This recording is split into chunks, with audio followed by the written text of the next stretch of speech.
Hello, my name is Natalia Lauk.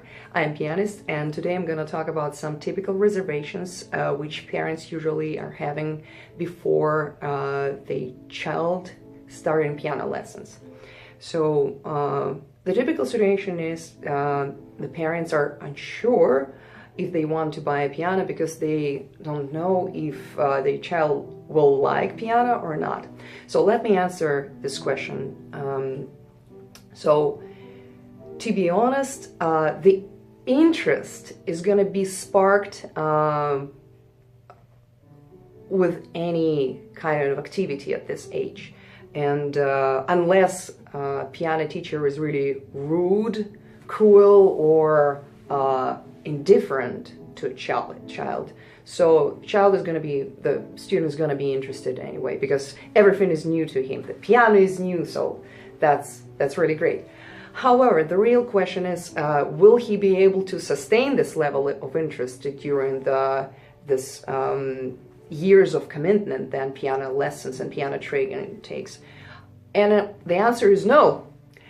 And the answer is, and the salvation of this problem is, you have to bear for several years of some frustrating moments. So you cannot protect your child from frustration with piano, because even the most talented, the most gifted kids, the most supportive parents, they all come into the point then where the level, the demand of piano lesson is higher than the current level of technique, or time commitment is too great. So they all hit in this moment, and the question is, if parents are supportive and they genuinely involved in the child's success and child music education, then this period will gonna be less stressful. But it will happen anyway, so be prepared, okay? And if you're not ready for that you think that your child's supposed to avoid any frustration in life, so don't start piano lesson, because piano lessons are sometimes bringing a great source of frustration. It's a great gratification too when you perform and when you're feeling free, when you play music, when you're playing for a crowd, when you feel the crowd cheering. But so you feel the balance, yeah, between the gratification and the frustration. So there's no way to avoid it. Okay, another question that parents usually have, and it's, is my child gifted enough, like musically talented to have piano lessons? So the answer is, yeah, any child who can count to 4 is eligible to starting piano lessons, okay? However, what you should consider to be a key factors of success for your child. First of all, you have to be, as parents, you have to be genuinely interested, genuinely involved in the process. It doesn't mean you have to be musically educated parent, but you have to show the child that it's not whatever for you if he did good on the piano lesson or he did bad. So you have to be involved. And playing music is as similar to speaking foreign language, okay? So if you want your child to speak music, you have to start listening to music at your home. You have to go to recitals, okay? So if you think that's not for you, again, I don't recommend to start piano lessons, okay? Because the time commitment is quite big. Unless you're thinking that my child is not going to be a professional pianist, he's just going to be a recreational pianist, there is still a big level of time commitment, even for recreational piano, okay? So you should plan for having kind of big deal of time dedicated to this activity. You should definitely be there for your child on all recitals. You should definitely support him, so please show your support. So that's what's important for your child with any activity. So third question probably would be, should I buy a piano?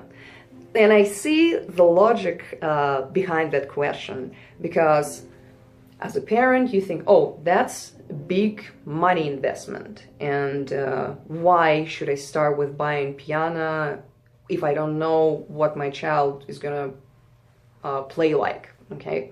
And you definitely shouldn't buy a car when you're starting driving lessons with your teenager, yeah? Because you just go into a district car school, like driving school, and he's taking lessons, and then you probably buy them used car.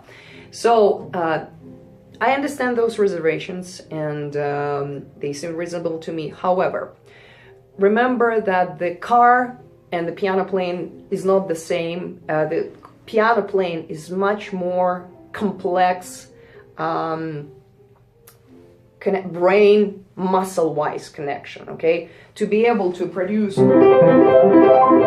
any decent sound of the piano, so the main activity that child should be dedicated the main time is not the lesson itself, but the home practice. And so if child does not have piano at home, and you don't want to buy it yet because you're not sure if you want to continue, I would suggest, if you have a relative with an old piano, let it be even used, bad, out-of-tune piano, but let it be an instrument, at least even a bad one, okay?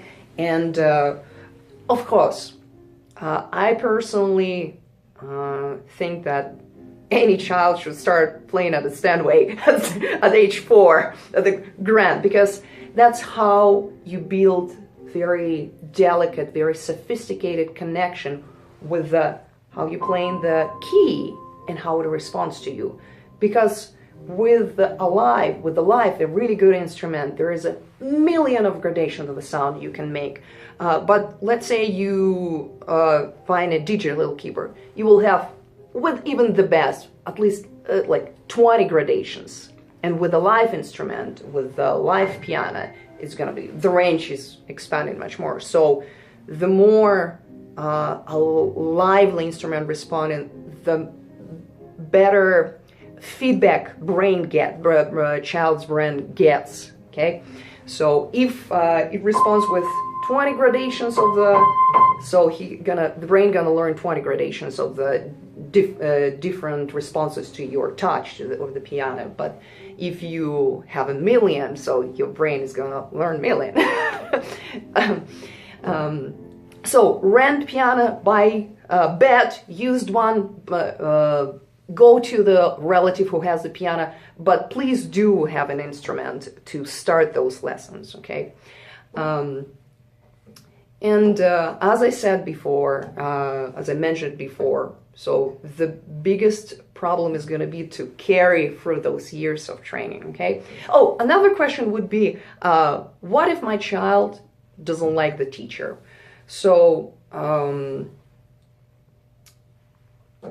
how to pick the good teacher for your child, definitely. So the indication is going to be pretty simple. Good piano teacher, as any good professional like dentist, a lawyer, or I don't know, so any professional, any good professional, they're probably not going to have any openings, and they're going to have a waiting list, okay? And that basically, and a good piano teacher is almost as a good college. You have to prove that you're good fit for the studio, because they're not going to accept just anyone. So that's why when parents, they're not sure about piano lessons and they're not buying piano, they usually limit by this unsurety. They limit themselves to the teachers who are accepting anyone. And who is accepting everyone to the studio? Either they not really in the business, sorry for being crude, or they new to town. So this, the last choice is actually better, because if a piano teacher just moved into town and just starting building the studio, and he might be quite good. So check for credentials. Is the person having history of successful piano students? Did they did his students win any competitions? How well known the teacher in the community? What does he do? Does he perform himself?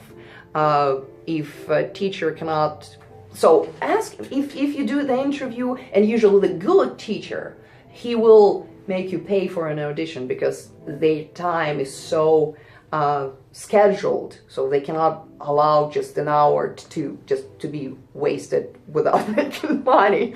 So you would probably pay for an audition with a really good teacher. But as I said, if teacher just moved to town and the schedule is not booked yet, so that might be the good choice too. Check if they have any degrees. Bachelor degree in piano playing, great. Master degree, even better. I doubt you will be able to get a doctoral degree teacher, but sometimes it's the case. However, the price might be adequate to the degree. So, as I said, it's financial responsibility, financial commitment too. So, buy an instrument and don't base your choice, whatever your child is going to do, piano lesson or not, on their interest. Because when child is 5, 6, 7, 8, they're usually interested in everything. So they're going to be interested unless teacher is cruel or indifferent. They're going to be interested from day one. But the key factor is they can sustain for those lessons. Because if they start, they're interested, and you think, oh, great, and then they get bored because practicing required a decent amount of drilling and just hard work and sometimes frustration with not achieving something immediately. So then if you think that's the factor, that the decline of interest should serve as a marker for your child to quit piano, then don't start piano lessons, because interest is going to decline, the amount of work is going to raise, the interest is going to decline, okay? And good teacher, with the support of the family, will be able to help for those frustration moments, okay? But it's supposed to be a good teacher, definitely. And parents supposed to be not not working against the teacher, or not showing that they not really care how their child really doing on lessons. So if he practices on that. So if you're showing to your child you are genuinely interested in him taking piano lessons, you are genuinely involved in his music endeavor, then he will be interested too. But if you show that's your attitude, okay, I'm gonna pay money for lessons, and you go work out whatever you supposed to work out, then he'll pick up this attitude, okay? He will read it from you that it's not important to you, because at the age of 5, 6, 7, 4, whatever, your child, to be honest, your child is not shaping his life. You are shaping his life. You're choosing to what dentist to go, to what school to go, sometimes what haircut to have. And only later in life, he might appreciate the choice that you made those years ago to start him in piano lessons. So, but as I said, 3 factors: good teacher, support of the parents, and definitely instrument at home. So please consider this if you're starting piano lessons. Okay, I hope that little rant of myself will help you to understand how to avoid those hurdles that usually piano students are facing for their musical journey. Okay, have a good day. Bye.